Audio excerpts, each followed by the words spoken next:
Hello, beautifuls, and welcome to The Gifted Table. I am your host, Dr. Melanie Harris, and I am here in the beautiful city of Carson, California right now, where I was grown it up in the city of Carson, and sitting next to this beautiful leader, this beautiful queen, Mrs. Lori Carter Muhammad. And today we're talking to her about money makers, our ladies who are making money and doing it well. So welcome to the Gifted Table. Thank you. Thank you for having me. Yes, she pulled up a seat. You see, we sit nice and close right here on the Gifted Table. So Lori, I know we have known each other since we were wee little babies, little junior high school girls, and you're still in the city of Carson. You're doing big things, and you have an amazing business that is not only blessing the community, but blessing people with their health and keeping them nice and good. So tell us about Juicy Juice. Well, thank you.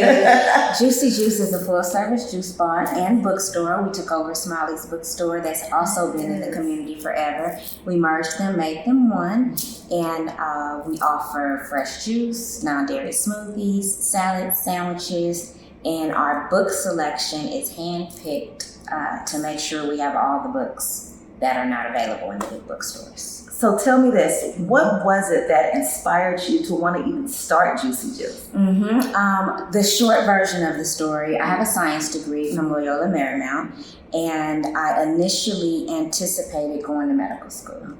And I helped a friend nurse his mother with cancer to her death, and it just was an eye-opening experience for me that our community does not go to the hospital until it's an absolute dire emergency where they have to have the surgery, they have to get put on the pills, and I just didn't want to be part of that environment. And then I passed by a juice bar, just a mom and pop juice bar next door to Starbucks one day, and at the time they were going up everywhere. You know, you could find this coffee spot on every corner, and so it made me think about the possibilities of being that juice bar next door. I love it. Yeah, and once I started the research, it was no turning back. But what an amazing, even just the foundation of it, it started with the help, with you wanting to always help people, and now you've transitioned it to where you're still helping them with internally, with your Juicy Juice. Yes. So how long have you had it? When did it all start?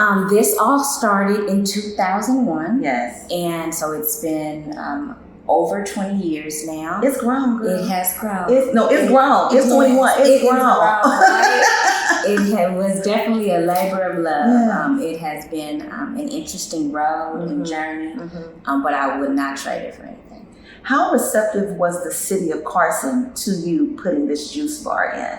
The way that we came back to Carson, because initially we started mobile, then we did several contracts with the Coliseum and the sports arena, and then our first brick and mortar was at the intersection of Melrose and La Brea. So of course over there they understood the value of fresh juice. However, they didn't understand the little black girl selling it behind the counter. So that was a challenge. But moving to Carson is when we took over Smiley's bookstore. So taking over Smiley's bookstore and combining it with the juice bar helped introduce us to the community. They knew, those that knew me knew that this is what I was doing, but to actually become a staple in the community, it required a little more than just my friends coming to buy juice. Right, that warm market kind of gets thin after a minute. And so the book industry helped keep us alive for a moment. Okay, so you ended up buying Smiley's bookstore, which I do remember was a staple in the city of Carson. And they focused on a lot of African American books and retails and things like that. What made you want to even participate and partner with that initiative when you started? I'm glad you asked that. So the previous owner, Donald Brown, is a good friend of mine.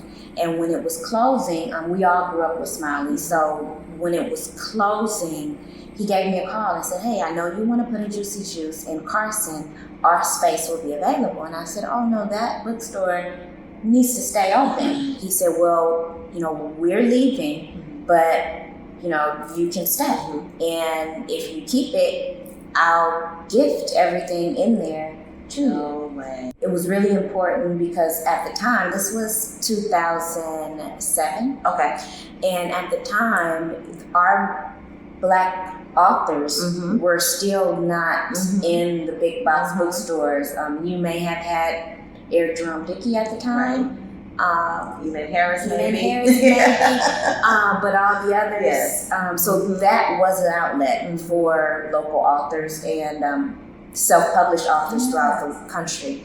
And that was really important to keep that there. Thank you so much for leaving that in the community, for seeing the value, not only for our generations, but for generations to come even behind you. Yes. Oh my goodness. And I know the authors, the up and coming, the past, the present, are so very thankful for you doing that. It is my pleasure. Yes. How many people are you able to employ in order to help them along the way as well? Staffing is always a challenge. Yeah. We are comfortable with a staff of maybe 13 to 15. Okay. Most of them are young people. You know, that is a minimum wage type position. Our young people are different from how we were, and they've been raised a little different, and their work ethic is a little different. Okay. But it's really important that we're there and provide that opportunity for a lot of their first jobs. Right. And I'm looking at you, a young woman, because yes, we're still young women. Absolutely. So that people know. A young woman who is leading in the community. How has the community as a whole been receptive? Because not only do you do this, you also support through your nonprofits. Tell the people, tell the ladies a little bit about that. Yes. Well, there are 2 nonprofits. One that's in association with our store, the Hereafter Help Foundation, and what we do is empower the community through nutrition and literacy. So we have field trips to the juice bar with our local elementary schools. We do nutrition lessons. Yes, it is fun to see them at that age. We also have an entrepreneurship camp for ages 6 to 18. And those young people are given a 10-week program where we pull businesses out of their interests. And the program is culminated with a community fair where the community comes out. Each child gets to set up a table selling the products from their business. Oh, wow. And the community comes out and buys them up. Oh, wow. And then the next day is the last day of the 10 weeks where we have what we call our board meeting. And we go over to the Dignity Health Center here, and we are in the American Express room, and we set up a board style table. And each entrepreneur is given the profits of their business from the day before. And then we have dinner and we have a guest speaker. But it's just to plant that seed in them, and which is why the 6-year-olds are included. Yes. Because once they have the mind of an entrepreneur, they'll run better households as adults. They'll be better employees as employees. And then some of them may even venture into entrepreneurship. Right. You are already planting the seeds of generational wealth. Yes. Even if their families have not. You are already planting the seeds of entrepreneurship as young people. And it's not like a hustle, but it's get your coins through your gifts. Yes. That is amazing. Yes. That is amazing. The idea is to ultimately let them know that it's not all about cash and money. It's about their talents, and that, you know, our ancestors used to barter before there was a thing of something tangible.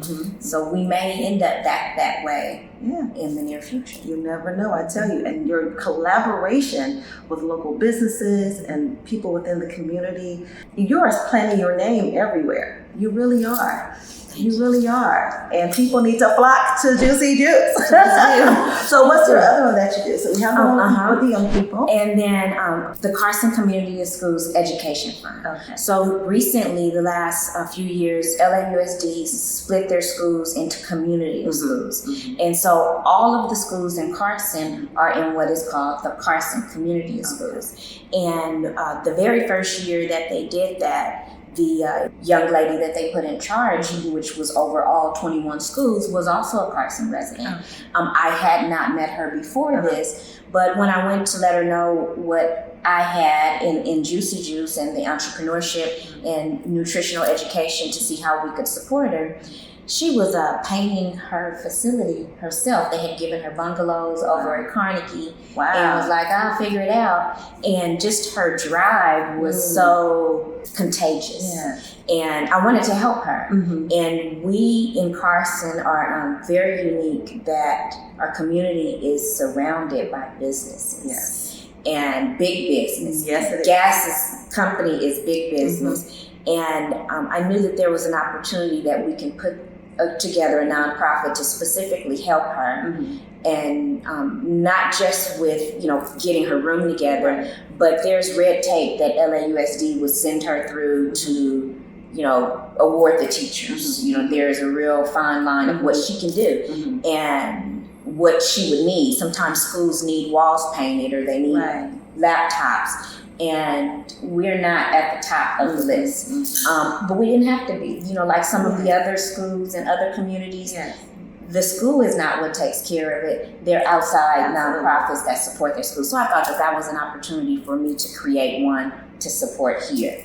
And that's what we do. Awesome. So you saw the need of generational connection, even in what you're doing with your business. Yes. And because of that, you have been blessed, my friend. You have. And I just want to encourage you to keep pushing. What would you say, looking back to yourself, to prepare for where you are now? What would you say to young Lori? I would say trust the process. It has been a journey. Oh boy, it has been a journey. And the people I've met along the way have confirmed that I was on the right path. And there was times that I questioned, different moves. And even still today, I question, when opportunities are brought to me, to not explore the opportunity because I have so many other things going on. But it would be detrimental to the process if I didn't explore the opportunity, because that opportunity could lead to other opportunities. And so what I would say is trust the process. Trust it. Yes. Which means trust yourself as well. Indeed. Right? Indeed. And I'm sure you have a network of community of your own board who work with you as well. So that's a looking back. Let's talk about looking ahead. Okay. Looking ahead, what is it that you want and what is it that you need? Oh boy. I would want to take better time and care of me. Okay. I haven't done that along this process. I'd like to, be selfish for a moment. I think I need a stronger team. Okay. I think the team would help me get to the want. If I satisfy, being an entrepreneur, and really I would say being a woman of color entrepreneur, it comes with this challenges of having to wear every hat. Yes. The accountant, the assistant, the bookkeeper, the cleanup person, everything, the marketer. And if I can now release those responsibilities, and I have slowly, but I need to kind of like go a little faster at releasing those hats and allow people to do what they are experts that they have done 20 years and put them in place. Yes. I think now is the time for that. And then that'll help me get to the need. That's right, because self-care is super important for you. Yes. There's only one you. Yes. And you're right, we don't always take the best care of ourselves because we're taking care of everything and everyone else. But not only do you need to trust the process, you need to trust yourself. Yes. That the decisions you make, once you release and delegate that thing, allow your team to take risks, winning. Even more so. Yes. Even more so, Yes. right? Okay. Tell the people where you're located. We're in Carson. Our nearest intersections are Avalon and Dominguez. And we're at 940 East Dominguez, just across the street from IKEA. All right. So you guys have heard it here. I am so excited to have you here at the Gifted Table. Thank you for showing up. No, thank you for being here. And we need to go out and support one another, our money makers, our women who are leading in all industries. So listen, if you are in the state of California, in Southern California, near Carson, stop by Juicy Juice, support her, reach out. Do you have a website? We do. It's easy. GotJuices.com. You got that? GotJuices.com. So, like this video, share it with your friends, everyone, and thank you so much for taking your seat here at the Gifted Table. And as always, stay grounded, innovative, fierce, transparent every day. In other words, stay gifted. See you next time.